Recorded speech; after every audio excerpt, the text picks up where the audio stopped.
Aloha and welcome to Giving Aloha. I'm your host, Kim Gennaula, and with me today are some very special friends from the Counseling and Spiritual Care Center of Hawaii. Here on the end, we have Linda Rich, who is president of the board of the center, and beside her, Alan Goto, who's also a board member and joining us today. Beside him, Darcy Ing, who's a clinical psychologist and works with the center. And we're really grateful for the help today of Manu Naeole, who has been one of the clients and received some of the wonderful services of the center. Linda, let's begin with you, and can you share a little bit about the history of the center and more about what it's about for someone who maybe is not aware of it? Sure. Well, we're in our 23rd year as a center, and probably about 25 years ago, two young social work students at the University of Hawaii in one of their classes received some information about not addressing religious or spiritual issues with people when they were working with them in counseling or therapy. Now, both of these women happened to be pastors' wives, and they were a little unsettled by this because they recognized that a lot of how they made decisions and lived their lives came out of their spiritual tradition. So they did a lot of research. They found an organization called the Samaritan Institute, which is a national institute that accredits organizations to do counseling that is sensitive to and addresses the spiritual issues of the people who come there. So what happened next was that a number of clergy and community members came together and went through a process of planning and working with the Samaritan Institute, and then the Samaritan, what used to be called the Samaritan Center of Hawaii was formed. Now we're called the Counseling and Spiritual Care Center of Hawaii because it's a more inclusive name. So what we are is a counseling center that provides high-quality professional psychotherapy and counseling for people who find that their spiritual tradition is important to them in how they make decisions and consider the issues in their lives.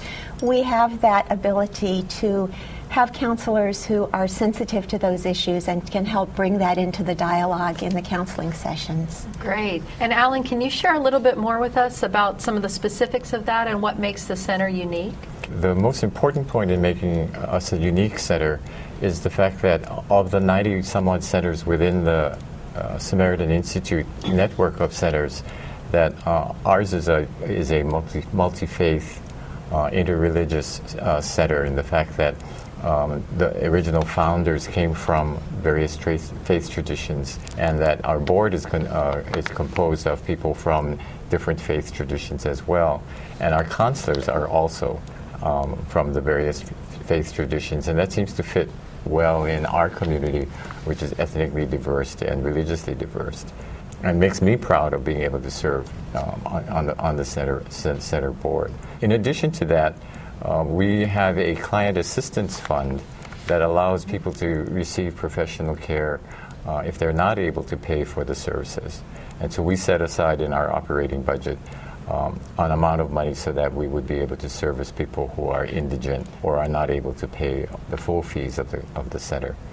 What are some of the specifics of the different faiths that are represented in Well, your? there are Buddhists and Jews and Catholics and Protestants from the many Protestant traditions. And so we find that the diversity makes us even stronger. So when someone comes to you, you have a discussion with them about what their beliefs are and then try to incorporate that. If the client believes that that's an important point, otherwise they may just come for the professional counseling. Okay, great. And speaking of the professional counseling, right beside you is Dr. Darcy Ing, who is a clinical psychologist and also a pastoral counselor with the center. And Darcy, I know you work with a lot of individuals, couples, families. Can you share a little bit about your experience with the center? I've enjoyed working with the many different people that I've met through the center, and people who come from a number of different faith traditions as well. What I've also enjoyed the opportunity to do is to work with clergy from different faith traditions, and we do consultation as well as support with clergy who may be experiencing personal or professional challenges, or perhaps some questions as to what might be happening in their congregation. In addition to that, we also help clergy who are in need of a vocational assessment or some kind of career counseling, so that we can help them as they prepare for ordination or decide what kind of specialty they might want to seek. We also do a lot of congregational care and education. in addition to ongoing clergy care. So there's clergy care and education in terms of workshops, trainings, things like that, counseling skills, or working with particular issues in the congregation. And we also do ongoing workshops with the congregation as well on different kinds of issues. That's really a fascinating aspect of it, because you really don't think too often about, well, where would my clergy go to if they needed some help? You sort of think of them as being able to solve all of their own problems, Exactly. right? But not necessarily the case. They need someone to turn to from time to time. That's absolutely correct. Especially people in the helping profession are familiar with this. We tend to pour a lot of ourselves out to other people, and it's important for self-care and for the minister to be able to function in that context, to be able to take care of themselves, to seek counseling, to see the kind of care and consultation that they need to do the best job they can for their congregation. What would you, really, any of you, say are some of the major obstacles that you encounter in providing the services that you offer? As the president of the board, I feel compelled to speak about this one, which is that what Alan mentioned about our Client Assistance Fund. We really depend on the generosity of the community to support that fund. So finances is a challenge to continue to make services available to people who really need them but don't have the means to pay for it or who are uninsured. So that has been an ongoing relationship that we have with the community, to ask them to support the Client Assistance Fund, because we feel a really strong commitment that everyone should have access to counseling when they need it. And we'll give you information again at the end of the show, but if they do want to donate, can they find out more online? Sure. There is a website. I'm going to look at my page so I say it right. It's www.CSCCH, or they can call the center at 545-2740. Okay. And for those who are able to pay, is it an hourly fee, or how is that structure? Yeah, we accept most major insurances. Our staff are all professionally credentialed and are able to be providers for the different insurance companies in Hawaii.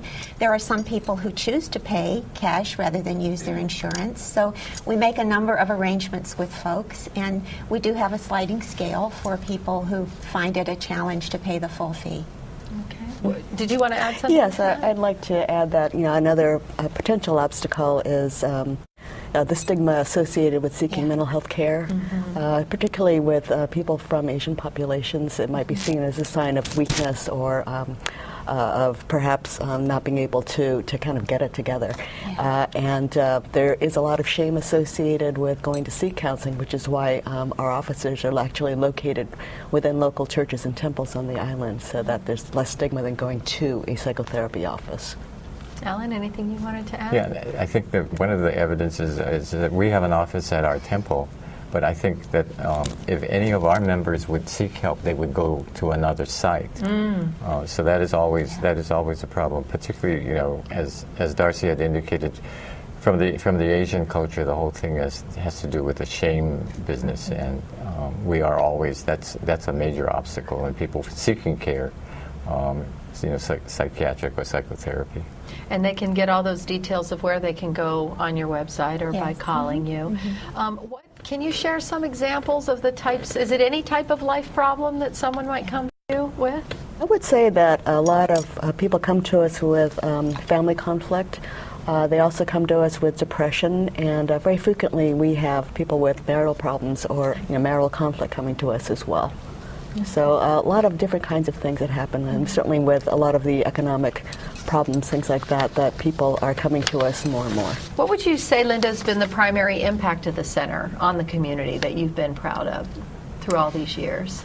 Oh, my goodness. There are so many things that I've been proud of. I personally know, I personally have friends who have sought counseling from the center who have just had very major turnarounds in their lives, particularly with depression.